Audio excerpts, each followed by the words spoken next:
বাঙালি মানেই আজ বিরিয়ানি তো কাল লুচি। তো হজম করার জন্য তো কিছু লাগবে বলো। তার জন্যই আজকে নিয়ে চলে এসেছি আমলকির হজমিগুলি।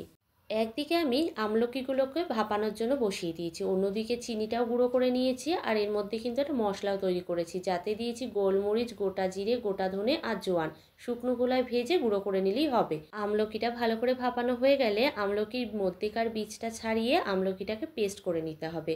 এবার ওভেনে কড়াই বসিয়ে পেস্ট করে রাখা আমলকি দিয়ে দিলাম। তার মধ্যে দিয়ে দিয়েছি 250 গ্রাম গুড়। যেই পরিমাণে আমলকি নেবে ঠিক সেই পরিমাণে গুড় নিলেই হবে। লো টু মিডিয়াম আছে রেখে আস্তে ধীরে নাড়তে নাড়তে দেখতে পারবে যে এর কালারটা অনেকটাই চেঞ্জ হয়ে গেছে। সেই সময় অ্যাড করে দিলাম ভাজা মশলা, দিয়েছি পরিমাণ মতো বিট লবণ, চাট মশলা আর সামান্য একটু সাদা লবণ।